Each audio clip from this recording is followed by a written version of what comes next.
Yo, what's good, guys? It's your boy AP. I am back with another Cavs Connection video. To kind of give you a rundown of what I'm trying to do with this channel. I'm definitely gonna upload podcasts.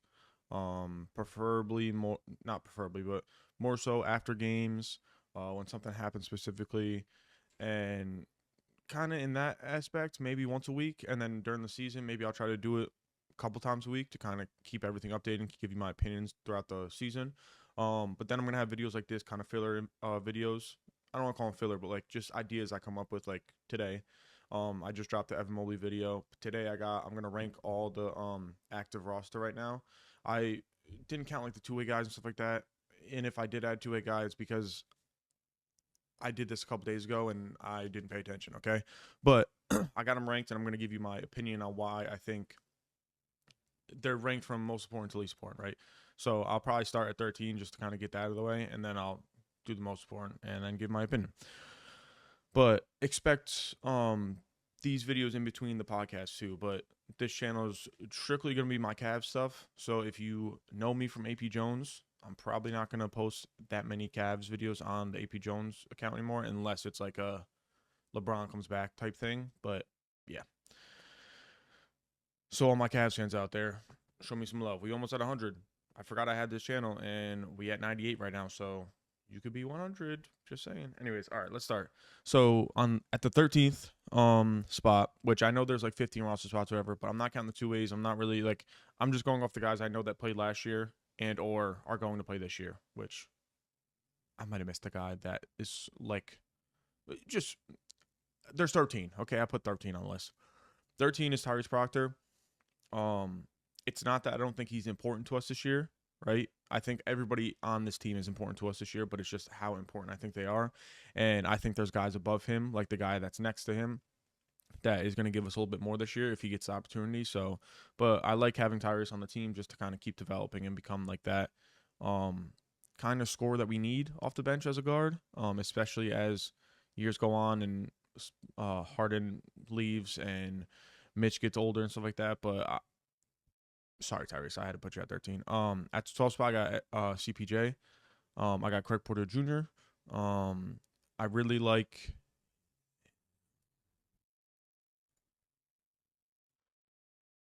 So at 12, I got CPJ. I got Craig Porter Jr. Kind of just a little. I think he's a better defender, more athletic. Can't really shoot as well as Proctor, but he's kind of got that experience that Proctor doesn't have. So I think that's kind of why I put him at the 12 spot. Not to, I don't want to go too in depth every time because I'm probably make videos on certain players throughout the year and stuff. But anyways, at 11, I got Thomas Bryant. He probably would have been a little higher, but we didn't really use him last playoffs at all. So I'm just really intrigued, I guess, to see how we use him this year. If we're gonna sign him back and have him essentially be our only backup big, like center, I should say. So I hope maybe he gets some more burn this year. I just like his toughness, really. You know what I'm saying? He's not really super athletic.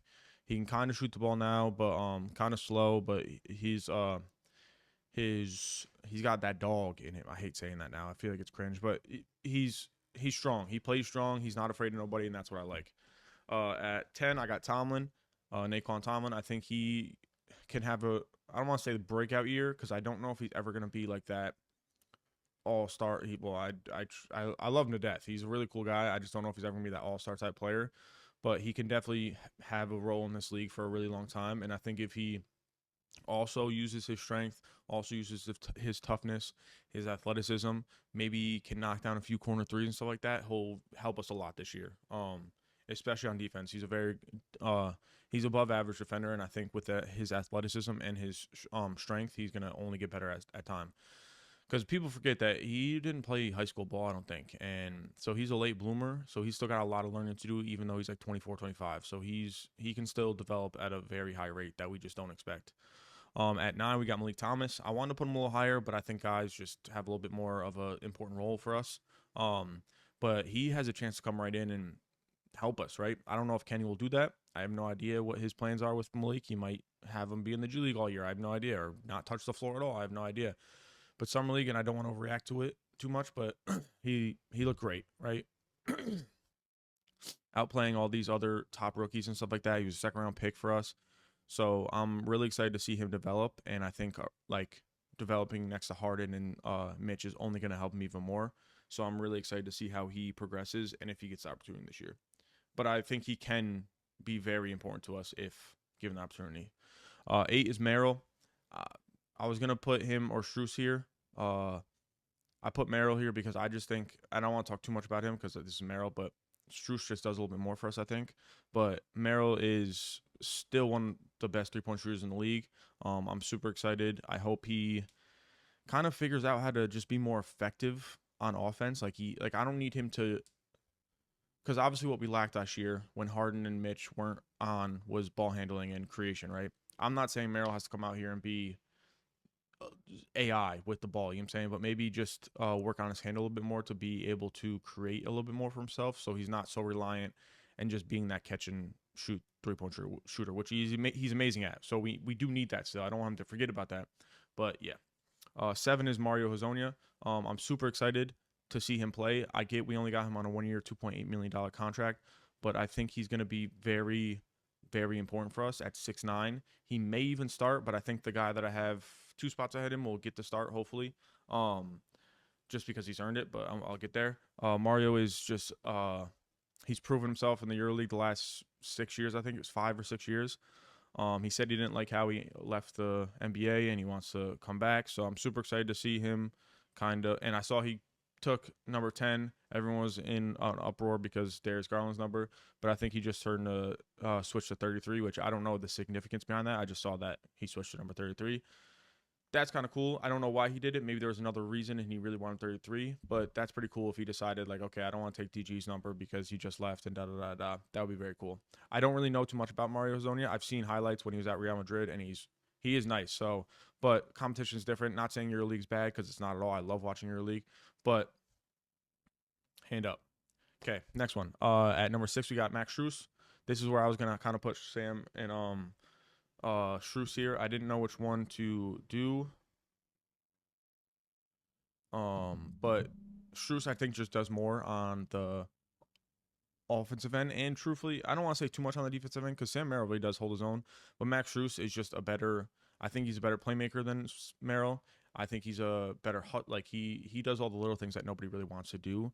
And I think that's what really separates him from Merrill. But if you ask NBA teams, and apparently his importance is not that high to other teams, so people might take Merrill over Strus, but I think Strus just gives us a nice mix of everything.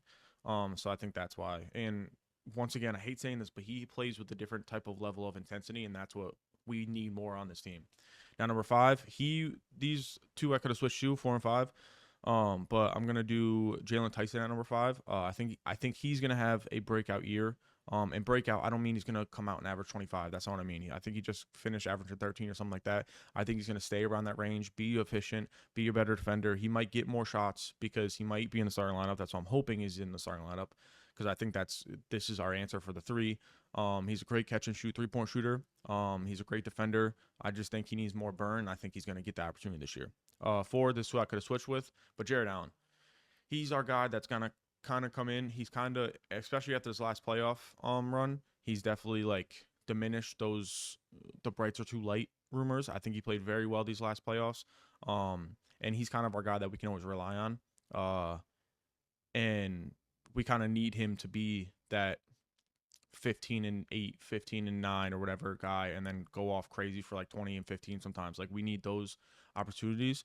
So I'm really excited for him to just kind of still be that rock for us, essentially. At 3, I have Harden.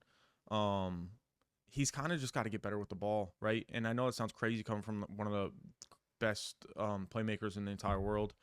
Probably still to this day. I don't know. I'm not going to go top whatever, but he's still one of the best playmakers to this day. He just he has to kind of get better with the ball. The turnovers in the playoffs were absolutely atrocious. And it's one thing to keep it going in the first in the regular season, but I need to see it in the playoffs. But coming into the season, trying to get us a high seed in the Eastern Conference, I think he's going to be the 3rd most important because he's going to run the offense essentially and get guys looks like Allen, Malik Thomas, Strus, Mario, Spike. Like he's going to get those guys open looks to kind of free up their offensive game because I don't think Harden's going to average more than possibly 16 this year. But I think if he's healthy, he's going to average like a 16 and 10 like type of year. I think it's going to be like what I think he averaged like almost 10 or 11 assists on the Sixers. It's going to be something like that with a full year with these guys. And now, like, fully understanding these guys too, had more time with them, had a little off season, went to the ECF with them, for the first time. Well, first time in his career technically, because he never made it on an Eastern Conference team. But for like in the conference finals since 2018, I think it was. So with more time with these guys, I'm excited to see him kind of take that next step. And we're still waiting to sign him too. So he's still trying to. Hopefully, we get like Kuminga or DeRozan or something. He still wants guys to come play for him so he can take less. So whatever.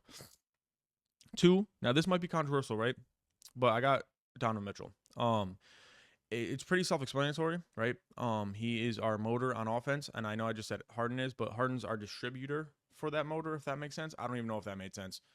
But Spida is what gets us going, right? If Spida's going, it's going to open up so much stuff for everybody else in our life. Everybody, right? Including Proctor, who probably isn't on the bench, who's going to barely get any playing time this year. Like, he needs to be on go at all times. I have noticed this past year that he doesn't attack as much. So I don't know if that's an age thing. I don't know if that's an injury thing. I don't know if he's fully healthy now. Like, he's good. He's going to take care of his knees and can fly more, because I love when he tried to take the rim off and literally demolish people. So I hope that Donovan Mitchell's back. I get he's pushing 30 now, so like it's definitely, maybe he's being a little bit more weary. So I think that's the word, weary. Yeah, I think of attacking like that, because he's getting older and wants to stay in the league for a long time. I don't know, but if that means that he's shooting a higher percentage from 3-point and kind of can get better looks and whatever, I'm all for that too. But I think it's pretty self-explanatory. He's been our MVP the last couple years since he's been here. Going to be that guy to kind of get us going and stay going, right? He's going to be our MVP throughout the entire year. Regular season and playoffs. He might drop off a little bit in the playoffs, but that's when guys got to step up and kind of make the game easier for him, so we don't run into this problem anymore. And for the number 1 spot, obviously, if you watch this whole video, you know who the number 1 spot's going to be. Our boy Evan Mobley, right? And I say that on a preface. I don't know if I'm using these words right. I'm trying to sound smarter. I don't know. But I say this with an asterisk. Sound a little better? I don't know, guys. Let me go. I say this with knowing that there's a possibility that he's just going to average 18 and 9 again and be a really good defender for us, and that's it.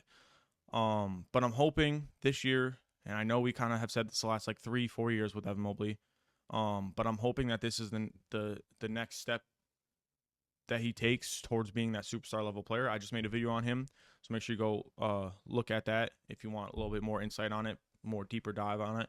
But yeah, his shot is looking more fluid this offseason. There's not a hitch in it anymore.